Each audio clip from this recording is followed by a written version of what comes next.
البسبوسة أو مثل ما بنسميها بلبنان النمورة، كعكة الجوز الهند بالسميد، كتير طيبة وكتير سهلة، ووقتها تعملوها ما بتعودوا تعملوا غيرها. خلينا نشوف كيف. بنبلش 40 جرام من جوز الهند المطحون، بنحطها على مقلية بهذا الشكل، بندور تحتها، بنرجع كوب من اللبن بنحط عليها تقريبا ملعقتين كبار من البيكنج صودا، بنخلط اللبن مع البيكنج صودا وبس. شوفوا كيف بيصير يتفاعل هالبيكنج صودا مع الاسيد اللي باللبن، وهيك رح يتضاعف حجم اللبن وكتير حيأثر على القوام يلي بدنا اياه بالنمورة. لبن والبيكنج صودا على جنب 10 دقايق وبس. شوفوا جوز الهند كيف بلش يتغير لونه، كيف تحمص. بنطفي تحته، بنخليه على جنب. وعاء كبير بنحط 3 اكواب من السميد، كوبين من السميد الخشن وكوب من السميد الناعم. بهالطريقة كمان نتحكم بالتكستشر. نرجع من بعدها 3/4 الكوب من السكر، كمان جوز الهند يلي حمصناهم، ايدينا نضاف، خلطة صغيرة بالايد، نتأكد انه كل المكونات الناشفة خلطت مع بعضها.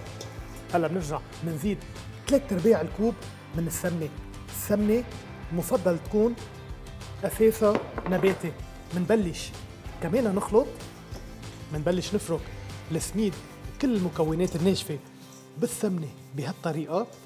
أكيد فيكم تعوزوا زبدة بدل السمنة، بس أكيد السمنة رح تعطيها هالطعمة المميزة يلي معودين عليها بالحلويات العربية. من بعد دقيقتين صار وقت نحط اللبن. بنزيد لبن بهيدا الشكل، فوقهم بنزيد ملعقتين كبار من القطر يلي محضرينه مسبقا. واذا بدكم تعرفوا قطر النموره كيف بينعمل، بس شوفوا الديسكربشن باسفل الشاشه لحتى تعرفوا كيف. بنكمل خلط كل هالمكونات الناشفه مع اللبن. لازم يصير عندكم او يطلع عندكم مزيج طري. بنحضر صينيه 25 ل 30 سم بالسمنه بهيدا الشكل، بس كرمال ما تلزق معنا العجينه على الصينيه. نتاكد انه كل الاطراف اخذين سمنه حتى الجوانب. بنرجع خليط السميد بهيدا الشكل بننزله على الصينيه، وعاء على جنب.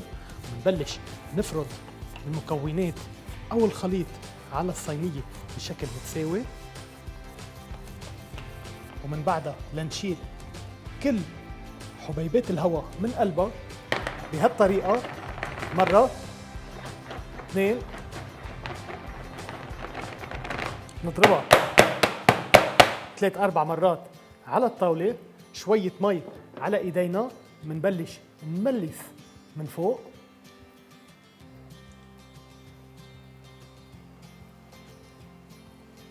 من بعد ما نكون ملسنا الوجه وتأكدنا انه ما في هواء بقلب المزيج، بنبلش نحز بالسكين بس الطبقة الفوقانية. بنجرب ما بنفوت السكين للكعب بهيدا الشكل.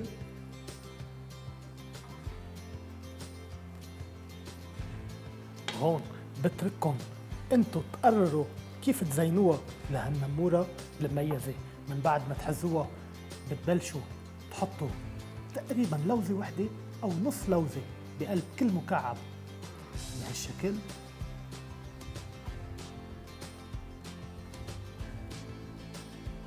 وقتا نتأكد إنه كل قطعة من هالنمورة صار عليها لوزة، بنشيلها مثل ما هي على فرن محمى 200 درجة لمدة 20 ل 25 دقيقة. وهلأ من بعد ثلث ساعة نار من فوق ومن تحت، بس شوفوا ملا النمورة عنا ودغري هي سخنة قطر مثل ما هو فوقها كلها بهيدا الشكل.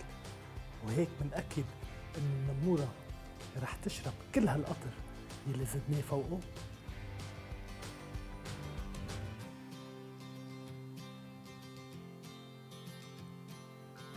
من بعد ما تخلوها تبرد قصوها وشوفوا لي وخبروا لي ملا نمورة طلعت معكم.